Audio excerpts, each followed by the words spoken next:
Alright, I'm just gonna say it from the off. This was fucking awesome. Diabolical. Hello and welcome to friedgold. I'm Matt. I'm Dan. And we've just watched The Boys, an Amazon Prime series based on a comic book that neither of us had really heard of before this show came out. I didn't know it was a comic book till you just said it. Did you not? Nope. Wow. The more you know on this channel. If we can get the ding ding ding ding. This series is based on a group of superheroes that have been incorporated into this corporate structure of things. Like, superheroes are used now for businesses, but the main focus is on this group of vigilantes. In a way, they're not superpowered, they're just trying to bring down the corporate superhero team known as the Seven, and that's who the boys are. You've got Billy Butcher, you've got Huey, the main protagonist in a way. Fucking Bill Hader-ish. There are other shows and films out there that try to be like gritty and realistic, and they're kind of like what could happen. This is what would happen. Mm-hmm. Like, if there was a superhero in the world, they would be used to fucking sell merch and shit like that, and they would be, you know, controlled by a team of people who tell them what to say and make public appearances. Like, that is how it would go. Yeah.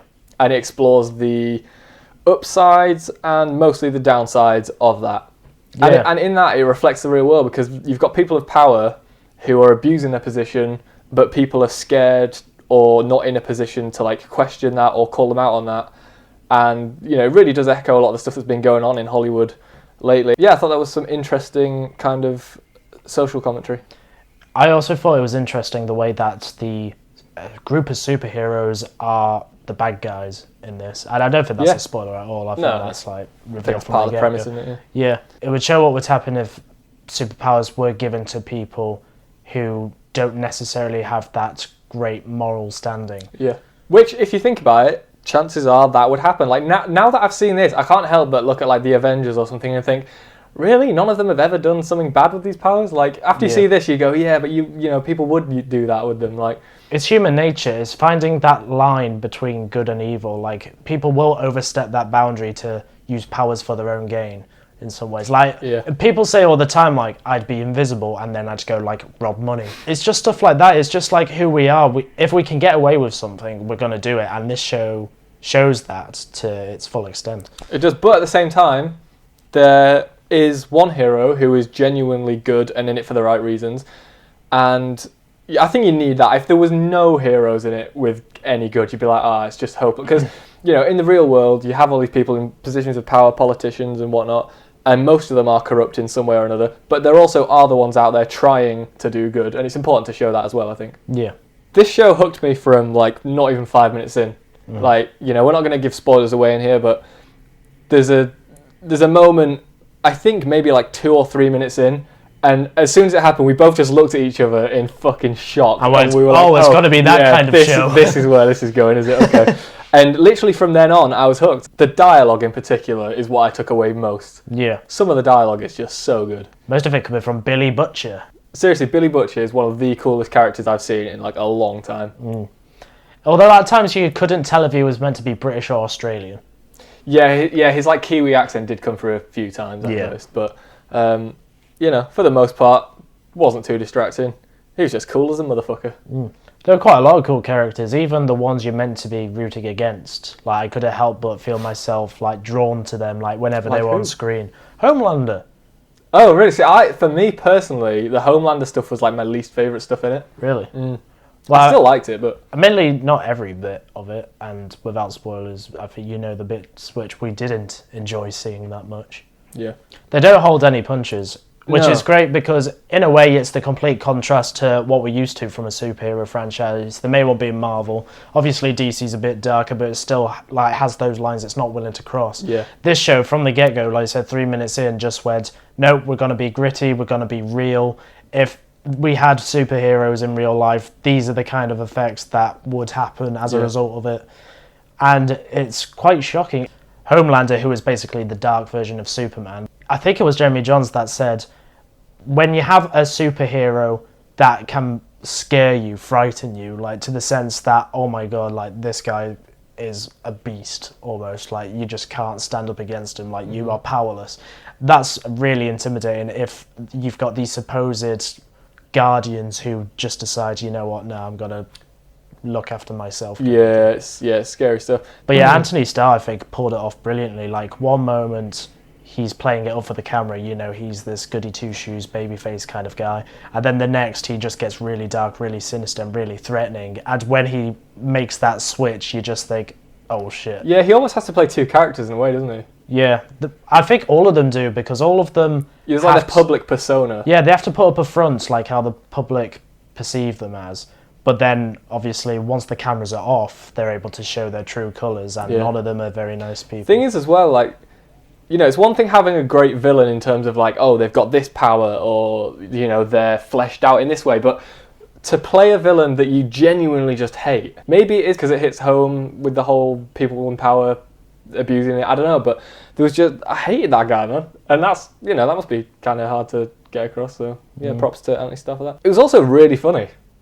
Yeah. Like, yeah, it was dark, but it was also, and not just funny in the sense of, like, you know how the MCU will, like, throw in lines here and there, and I'm not bashing on the MCU, I love the MCU, but, like, you know, I never, like, belly laugh at the MCU.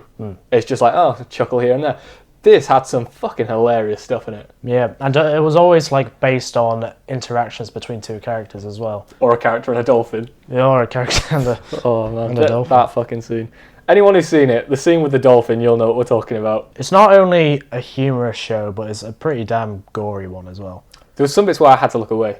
Yeah. It's like I said earlier, in terms of graphic content and special effects, it doesn't pull any punches. The special effects were really good. Like, there's one character who's invisible, but sometimes he'll be wearing clothes and glasses and stuff.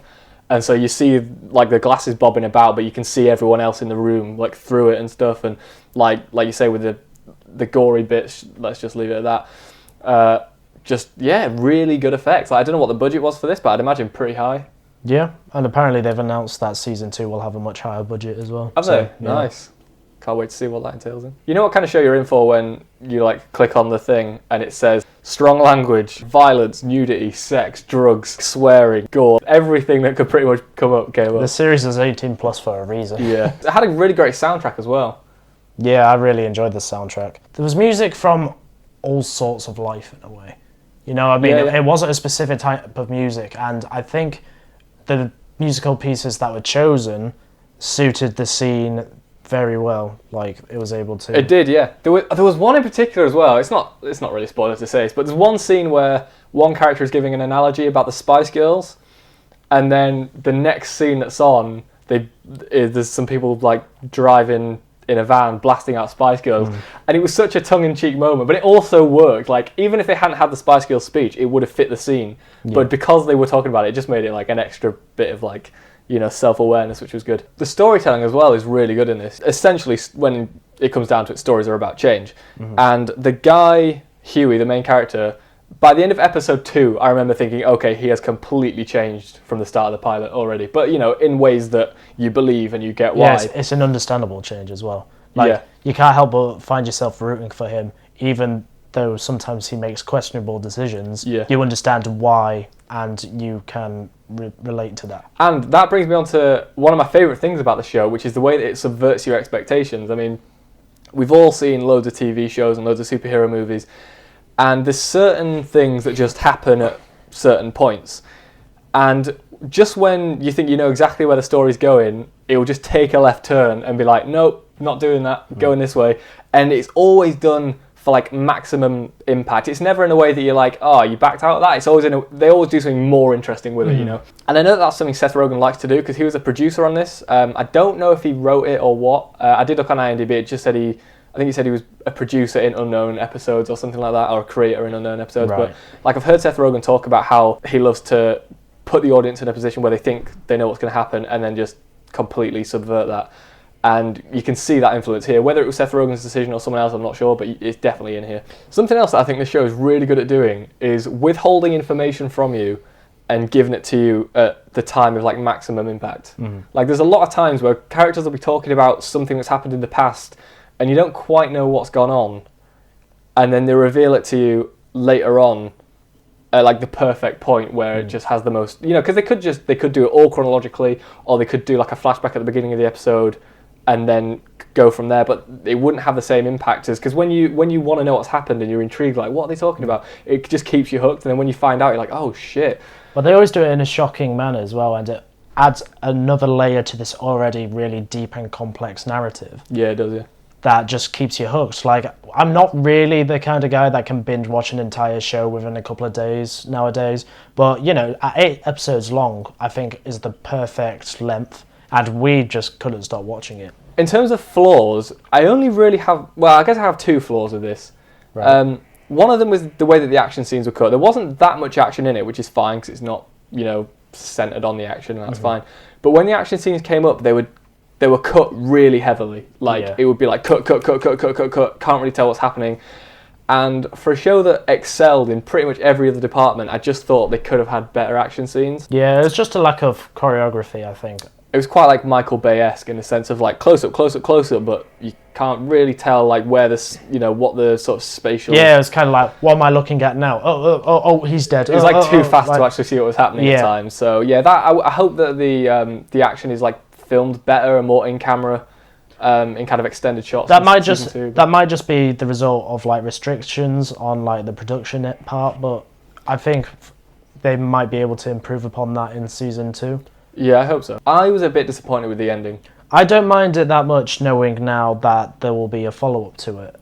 But in terms of like tying everything up, it doesn't completely do that. It almost leaves you with more questions than you already like. Which in a way is good, because it means you're interested for where it takes you further down the line. Yeah, but yeah.